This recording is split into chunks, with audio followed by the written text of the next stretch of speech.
채권자 추심은 갚을 돈이 없잖아요. 그러니까 크게 신경 쓰지 마세요.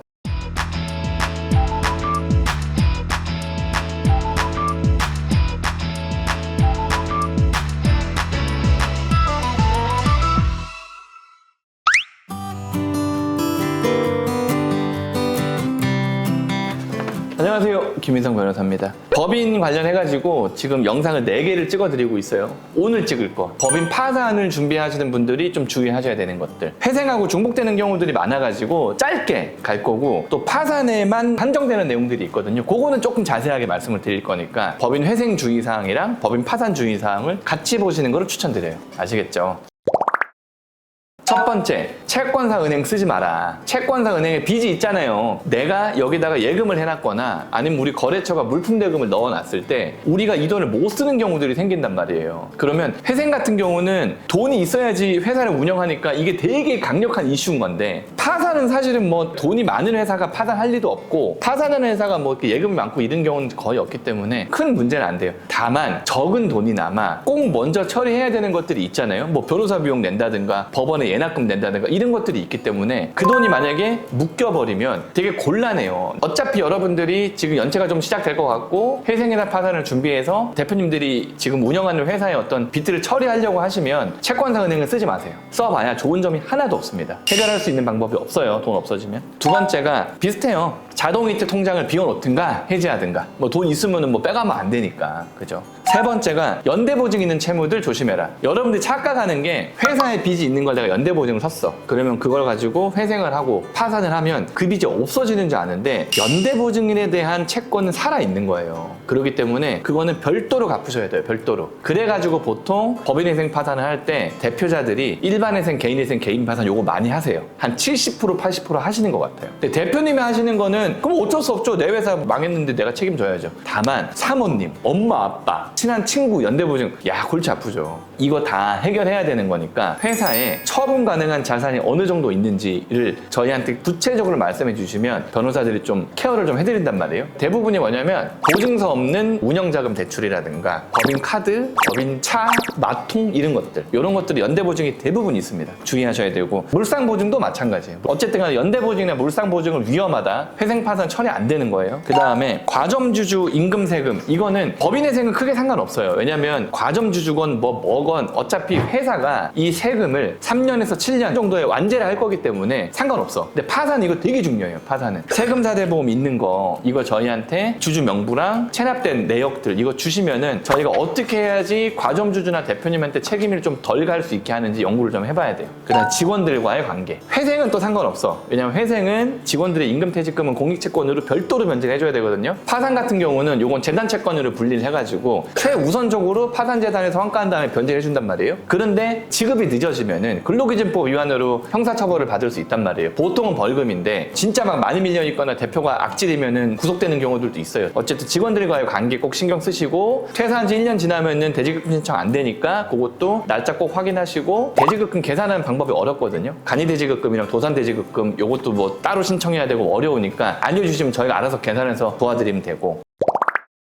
그 다음에 아까 말씀드린 거 회사에 즉시 처분할 수 있는 금액이 얼마인지 저희한테 꼭 확인해 주셔야 돼요. 그래야지 저희가 효율적으로 이 돈을 법에 문제 없게끔 쓰는 방법들을 알려드릴 거거든요. 그 다음에 세무대리인 협조 꼭 필요하다. 왜냐면 파산 신청서 작성할 때 저희가 재무상태표, 뭐 손익계산서, 계정별 원장, 뭐 거래처별 원장, 결산 부속 명세서 뭐 이것저것 엄청나게 받아야 되거든요. 근데 세무대리인하고 싸우면은 그 사람들이 자료 협조를 제대로 안 해주면 힘들단 말이에요. 아시겠죠? 편파변제. 편파변제는 파산에서는 되게 큰 이슈예요. 법인 회생에서는 편파변제가 사실 그렇게 큰 이슈는 아니거든요. 근데 법인 파산에서는 회사에 돈이 없는 상태에서 대표가 가수금 변제 받아갔다. 아니면 회사에 대출금 받아가지고 뭐 빚 갚았다. 아니면 대표가 뭐 급여 밀린 거 가져갔다. 이런 식으로 쉽게 얘기하면 우리는 돈을 안 갚을 거고, 파산하는 회사가 재산이 많은 경우는 사실 거의 없었어요. 거의 없는데 재산이 없는 와중에도 대표자나 특수관계인이나 아니면 특정 그 거래처가 회사가 그 돈을 싹 다 가져갔으면 그거는 부인될 확률이 되게 높거든요. 그래가지고 편파 변제에 주의를 하셔야 되는 거예요. 채권자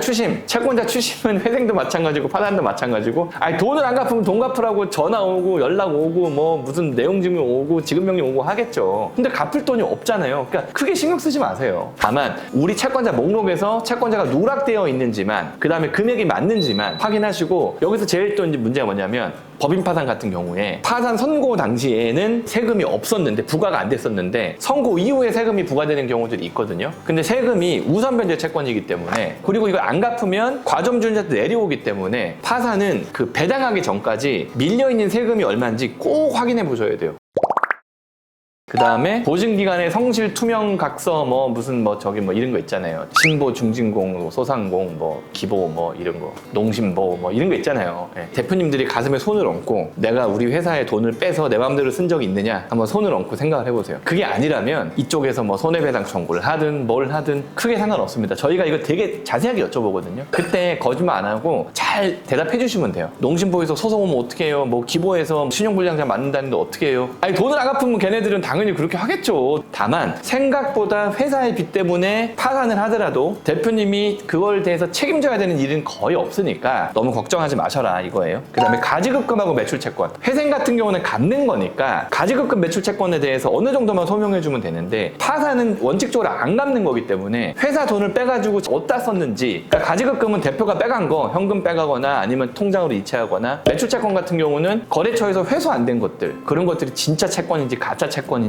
계산서만 끄는 건지 아니면은 뭐 아는 놈한테 그냥 돈 빌려준 건지 뭐 이런 것들 있잖아요. 상세하게 관제인이 파악을 할 거예요. 그 다음에 뭐 기타 문의사항 뭐 이런 것들은 변호사가 새벽이고 막 밤낮이고 이렇게 전화하면 안 받는다. 예. 여러분들은 이 일 하나밖에 없지만 저희는 지금 뭐 진행되는 게 100건이 넘어가기 때문에 법인 사건만. 그러니까 이 카톡방에 남겨놓으시면은 저희가 30분 뭐 이 안에는 누군가 답변해 드릴 거거든요. 구독과 좋아요 눌러주세요. 파산 같은 경우는 전체적으로 봤을 때 절차는 되게 쉽습니다. 항상 이 가슴에 손을 얹으라고 말씀드리는데 대표님 가슴에 손을 얹고 내가 잘못한 게 없다. 나는 회사에 운영에 있어서 한 채 부끄러움도 없다. 그러면 파산 너무 쉽게 끝나요. 그러니까 회생 같은 경우는 대표님들하고 얘기할 일이 되게 많아요. 뭐 길면 1년 6개월, 짧아도 6개월 동안 대표님하고 계속 얘기하면서 진행해야 되는 거기 때문에 어차피 대표님하고 이 대리인 사이에 신뢰관계가 생기는데, 파산 같은 경우는 신청서 들어간 이 한 달 사이에 모든 일이 거의 다 끝나거든요. 그러니까 파산은 신경 써서 대리인들한테 회사의 사정에 대해서 구체적으로 다 말씀해 주셔야 돼요. 구체적으로. 그러면은 그중에 좀 문제가 될 만한 것들은 사전에 좀 협의를 해서 좀 조정을 해서 들어간다든가 이런 식으로 해야 되기 때문에, 이렇게 해서 앞으로 이 아까 말씀드린 형석 변호사랑 호철 변호사가 진행 끝난 것들 있잖아요. 그런 거에 대해서 하나하나 이 회사 이슈가 뭐였고 뭐 이런 것들 대표님들이 알기 편하게 이렇게 찍어 드릴 테니까, 어쨌든 요즘에 시국이 좀 어수선하고 전체적으로 자영업자들 힘든 상황이니까 이런 것들을 좀 보면서 회사의 빚을 어떻게 처리할 것인가 고민을 한번 해보시고 길잡이가 됐으면 좋겠어요. 소규모 법인 같은 경우에는 새출발기금 요즘에 좀 혜택이 좀 많아졌거든요. 물론 이제 파산 같은 경우는 정리하는 거니까 새출발기금, 세금 뭐 임금 이런 건 안 해줘요. 안 해주긴 하는데 그래도 통상적인 어떤 그런 회사 같은 경우는 새출발기금 한번 상담 받아보시는 걸 추천을 드려요. 그 다음에 법인 회생이나 파산 이런 것도 상담 받아보시고, 결국에는 문제가 생기면 해결해야 되는 거잖아요. 뭐 이렇게 좀 방치하고 내 깔아놓고 이러면 안 되는 거니까 해결할 수 있는 방법들을 대표님들께서 마지막이니까 열심히 한번 찾아보시길 바랍니다. 제가 도와드릴 수 있는 거는